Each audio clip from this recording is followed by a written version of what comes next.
हम सबसे निवेदन करते हैं कि हमारे सनातन पद्धति में नया वर्ष चैत में लगता है, संवत्सर से बदलता है। ठीक है, आप अंग्रेजी तारीख का नया उत्सव मनाते हैं, मनाइए, मुझे कोई विरोध नहीं, क्योंकि किसी भी निमित्त से उत्सव मनाइए, नाम कीर्तन कीजिए, भगवत चर्चा कीजिए, वृंदावन धाम की परिक्रमा लगाइए, तीर्थों का अवगाहन कीजिए, अन्य आवश्यकता जिनको वस्तुओं की है उनको दान कीजिए, ब्राह्मण गौ संत महात्मा जो भी जैसा तुम्हारा भागवतिक भाव। सबसे प्रार्थना है, यदि आप ये हैप्पी न्यू ईयर मनाएंगे तो हैप्पी तभी होगा जब भगवान का नाम कीर्तन करवाइए, 24 घंटे नाम कीर्तन करवाइए। भगवान की 24 घंटे नाम कीर्तन की वृत्ति से जगत मंगल होता है। जहां जहां नाम की आवाज जाती है, जिसके कान में पड़ती है उसके पाप नष्ट होते हैं, उसकी पुण्य वृद्धि होती है, उसका मंगल। यह है पी शराब पीना है पी नहीं, मांस खाना है पी नहीं, व्यभिचार करना है पी नहीं, उद्दंडता करना। आप देखो नए नए सैकड़ों बच्चे ऐसे नशे करेंगे कि घर तक पहुंचना मुश्किल हो जाएगा, और वो क्लबों में केवल ये कि आज हैप्पी न्यू ईयर। किस बात का हैप्पी? अधर्माचरण का महापाप जिसे कहा गया, वो मदिरा पान, व्यभिचार, जुआ खेलना, नशा कर, ये सब हैप्पी? मूर्खता।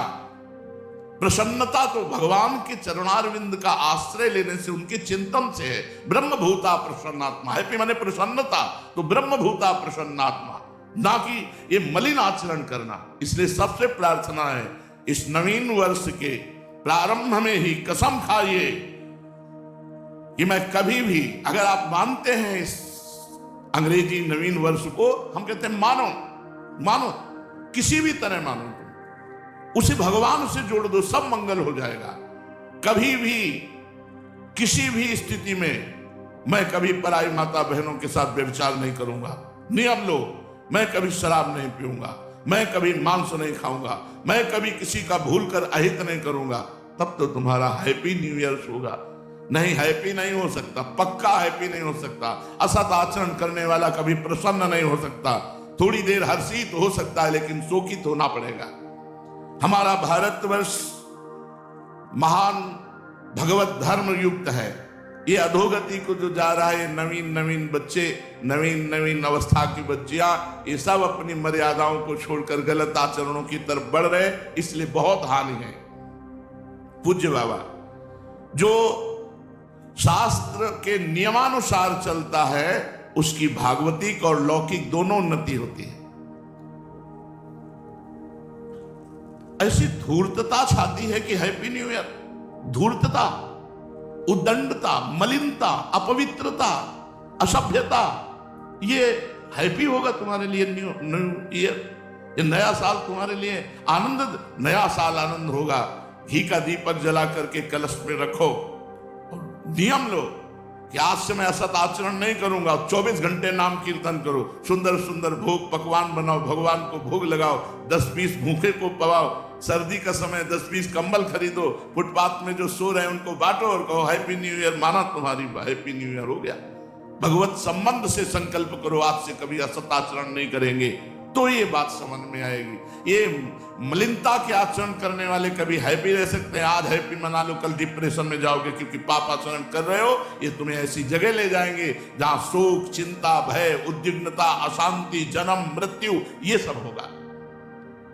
इसलिए अपने वास्तविक भारत देश का जो हैप्पी न्यू ईयर है, वो है संवत्सर। जब संवत्सर बदलता है, चैत की शुक्ल प्रतिपदा, वो हैप्पी न्यू ईयर। लेकिन आप मनाते हो, मनाओ, हम भी आपके में सम्मिलित हैं, पर नाम कीर्तन करो, भगवत यश चर्चा करो, भगवत साधन करो, गौ सेवा करो कि आज साल का नया दिन है, आज 5000 गायों को भोजन पाएंगे, आज 5000 गरीबों को भोजन पाएंगे, आज हम अस्पताल में जाके 5000 रुपया देंगे कि किसी गरीब की सेवा में हमारी जितनी सामर्थ्य है उतना ऐसा करेंगे। ये नहीं कि 50,000 की शराब पी के लड़खड़ाते हुए आ रहे हो कि हैप्पी न्यू ईयर। ये गंदी बात अगर हमारी आवाज कान में पहुंच रही है, तो आप वृंदावन में बैठे हो या जहां भी हो, हमारी आवाज का अगर जरा भी आप आदर करते हैं, श्रद्धा करते हैं, तो आप कोई भी गलत आचरण नहीं करेंगे। नियम लें। पूज्य बाबा,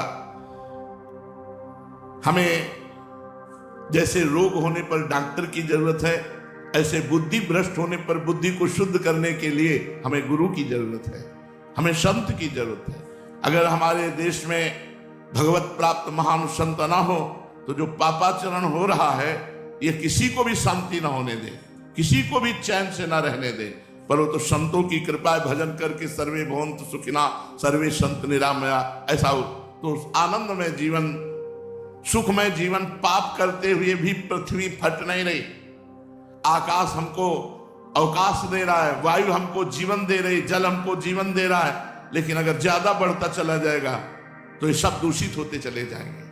इसलिए हम अपने आचरणों को सुधारें, अपने पापाचरण को सुधारें, भगवान नाम से जुड़े, भगवत महिमा से जुड़े, तो हमारा जीवन पवित्र होगा, हृदय आनंदित होगा।